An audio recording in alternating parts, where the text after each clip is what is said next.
for me growing up in Des Moines, it was the Buccaneers. That was it. There wasn't a lot of hockey, NHL hockey on TV. That goal really wasn't there for me. For me, it was the Buccaneers, and that's kind of, how youth hockey in Des Moines started, was basically through the Buccaneers system, they generated the interest, the small interest that there was there, but it was all Buccaneers. And for me, it was, if I could make the Buccaneers squad, and I knew that a few Iowans have made it here and there, but for the most part, if I could make the Buccaneers, that was it. That was my dream come true right there. Beyond that, it's been great, and I don't want to say that I'm ungrateful because I didn't dream of playing the NHL, and here I am. But at the same time, growing up as a kid in Des Moines, I followed the Bucs and wanted to be a Buccaneer. As a matter of fact, my family, billeted family, players there for a number of years, leading up to me playing for the team. So, but just to, like I said, make the hometown team where, I knew a lot of the fans because I'd been going to the games and the families that I grew up playing hockey with, and the people and the parents, they would go to all the games as well. And I was kind of like, I was there, the guy who made it, from our generation. So it was really fun to kind of carry the torch for, like I said, for those families and the people that I knew in Des Moines. But to play for your hometown team and was quite an honor. For me, it was about not just about opportunity, but playing for them specifically, because I was from Des Moines.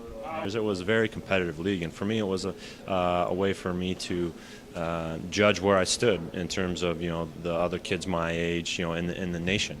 I was a kid from Iowa, and I was one of the better players in Iowa, but where did I stand with kids from Minnesota and New York and Boston? And that's what that league gave me a chance to do, was to compete with them, alongside them, but against them. Players that were going on to play at Division I level, which was the highest level amateurism that you can play in, obviously. So after I had made the Buccaneers, that was my goal, was to get a college scholarship. But more importantly, it was that competition. It was such a fun league to play in. All the buildings are relatively small, but very loud and noisy, and the crowds are into it. And like I said, the competition was great. And but for me, from a developmental standpoint, it was a very good barometer for me as to where I stood with everyone else. I was drafted before I went to college, so it was my second year in the league with the team. I played 2 seasons with the Buccaneers. My first year, I was primarily a third-string goalie.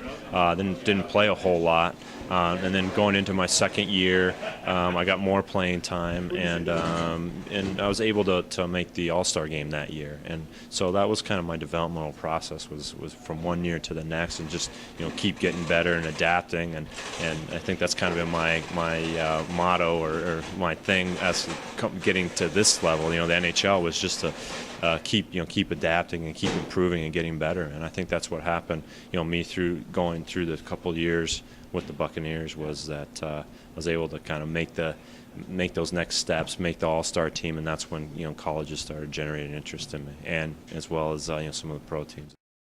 I think the USHL has come a long way in developing NHL prospects. Players are, it's not uncommon to have a couple of first-rounders come out of the USHL, where, 10, 15 years ago when I played there, that wasn't the case. So it's come a long way in that aspect.